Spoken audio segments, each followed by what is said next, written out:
Elementary, and English book to read today is the Marvin Redpost, A Flying Birthday Cake, and we came to study for chapter 13 at last.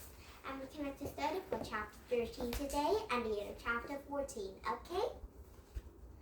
And one more time, so you're reading about it, Wayside School, the Earth, the Cloud of Doom. And we came to study for chapter 11. What's the point? And the end of chapter 12, okay? And now, are you ready for these 2 books and 2 stories and some awesome new characters? Here we go! And first you can read Wayside School, the Earth, the Cloud of Doom. 11. What's the point? In STEM classes, teachers choose a wiggly spell words. Not so in Mrs. Jules' class. She lets her student pick, and nearly everyone had hand raised. And Mrs. Jules called on Rondale. Pasico, said Rondale, and that's why other teachers don't let their students choose the words. And Mrs. Jules couldn't spell Pasicos, so she did what every teacher everywhere does in such students. And there is an excellent world, Rondale, she said. Would you like to come up and write it on the board? And Rondale came in the front of the room. And Mrs. Jules' Patrick's edition, Rondale wrote Pasicles on the backboard. I love Pasicles, said Kathy when Rondale returned to her seat. Me too, said Allison. That's my favorite nut. And Mrs. Jules called him DJ. Grumble, he said. I don't think grumble is a word. And Mrs. Jules pointed out. So, said DJ, what should still know how to spell it? And it might become a word someday, Kathy agreed. And Mrs. Jules wrote grumble under Pasicles. Joy raised her hands. A, she chuckled. A what? Asked Mrs. Jules. Just the A, said Joy. Don't you think that's a little too easy? Said Mrs. Jules. It's a very complicated word, said Kathy. It's important that we all know how to spell it. And Mrs. Jules couldn't argue with that. She added to A at last. Myron had his hand raised. Yes, Myron, said Mrs. Jules. What's the point? Myron said. That 3 words, said Mrs. Jules. They're all good ones, too, chirped Kathy. And the cloud of doom is getting bigger every day, Myron exclaimed. What does it matter if we can spell it? So we can read and write, said Mrs. Jules. What's the point of reading, said Liesel. What's the point of writing, said Jason.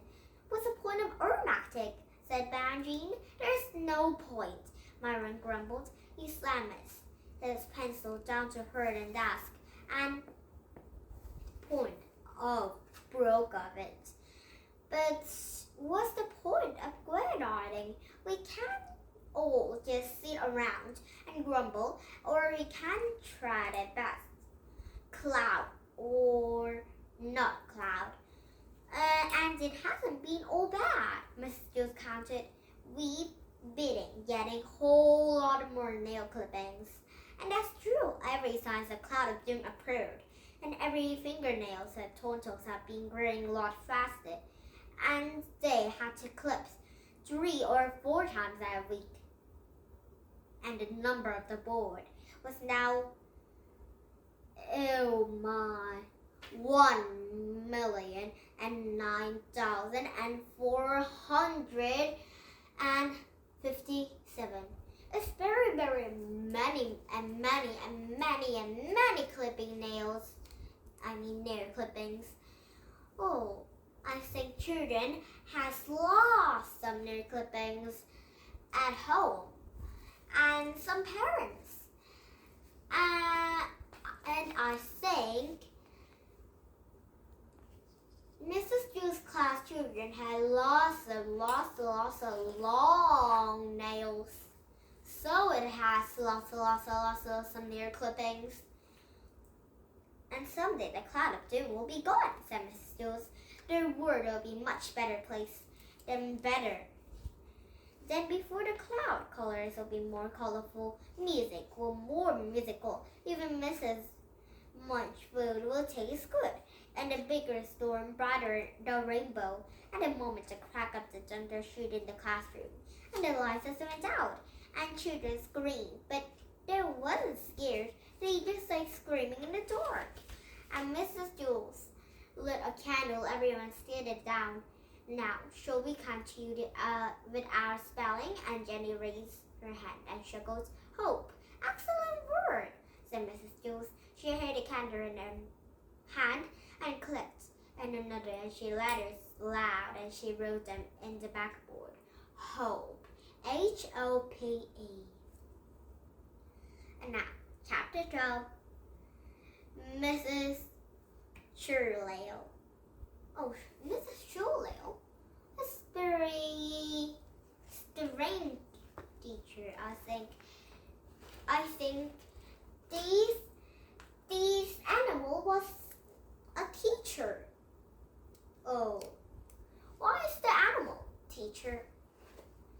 And now, to read the story to full, this chapter 12 and the end of chapter 13, okay? And now, Redpost a fire birthday cake, chapter 13, and last, Joy never went to Clarence's birthday party. On Wednesday, Mrs. North announced that Joy would not be returning to class. His family is having no moved again, she said, and everybody seemed sad, not just Marvin. I was just getting to know him, said North. Joy's cool, said Travis. Mrs. North got a big piece of paper and made a great friendship card for Joy. At the top of that, to Joy, thanks for being our friend. Below that, everyone wrote a short message and signed over his name. Marvin wrote, I hope I get to see you again. And Mrs. North told the class she would try get Joy a rest and stand the card of him. And Marvin and his friends still played whistlefish tag at recess, and he noticed the kids from another grandest playing too. And he wondered if someday it would be like Wobble, and nobody knew how Wobble got started. Why is there a wall in the middle of the playground? And maybe in the future, after Marvin went to the middle of the school in a high school, and kids at this school would still be playing a whistlefish tag, but nobody would know how to get started. And after school, Marvin walked around his building and slowly down the stairs. It wasn't fair. He dragged another kids like Joy now. Why did he have to leave? Oh yeah, now everyone loved Joy, and liked Joy, but now Joy was leaving. And now Joy was going to Chicago. And same as me. I went to the New Zealand and everyone likes me, but I'm going to Korea, so everyone might be fair. So it's same as my life. And he hoped nothing was wrong. Deep down, he never quite believed anything Joy would told him was kind of the parents who liked their child Jim. Wear the same clothes as every single day. What if Joy didn't have parents? Oh, then why is Joy in our order when Joy doesn't have parents? And Marvin didn't want to think about it. He pressed his face against the flagpole. He called smooth metal very good, scratched his nose.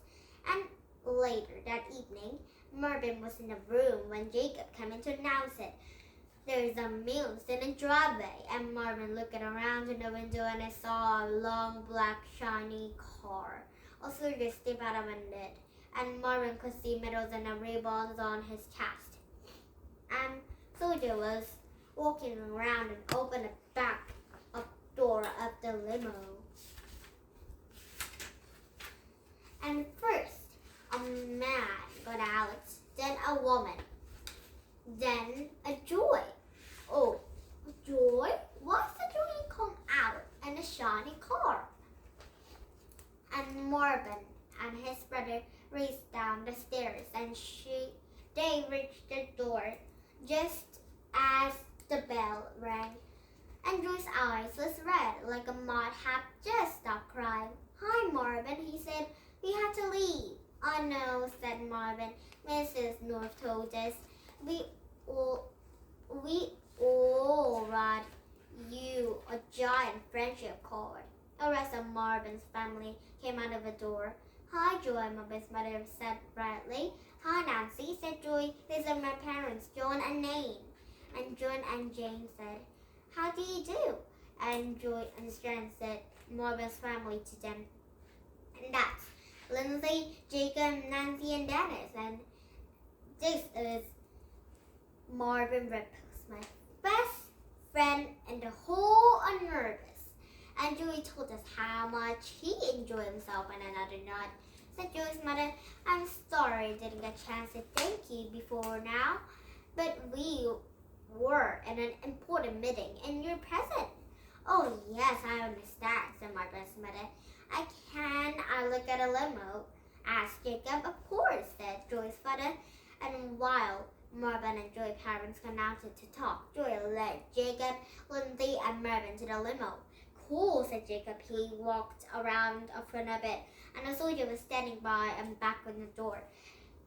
Can I look inside? Jacob asked, and the soldiers opened the door for him. And Marvin looked inside too. The back seat was full of boxes of Jell-O. Oh, there must have been a dozen of boxes. And 4 adults was coming over to a limo. And Marvin heard his mother ask, Do you know your new address yet? And maybe Marvin can write to Joy. And I don't think that will be possible, said Joy's father, but we'll be coming back this way in 2 years.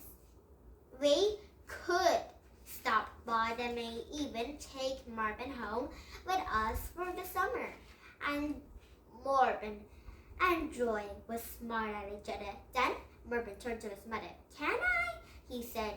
And I don't know, said Marvin's mother. Well, in 2 years you'll be 11. I guess that will be all right. Yeah, said Joy.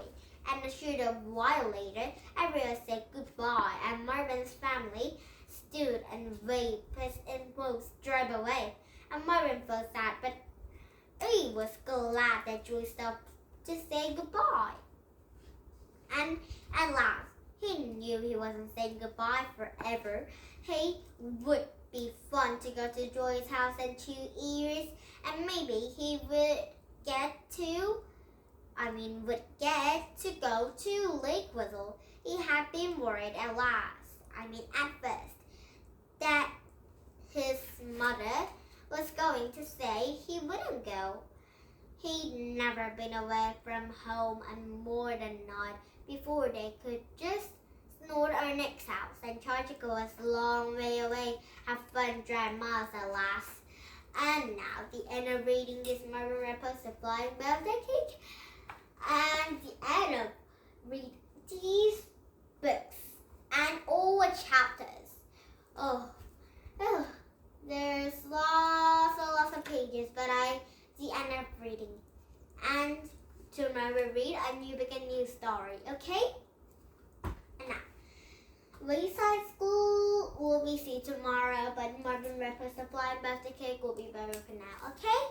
And now, did you have fun? US English, country comics, some better books, okay? And some lots of children will be bye-bye, and some of the children will be seen tomorrow, okay? And now, thank you for listening every day.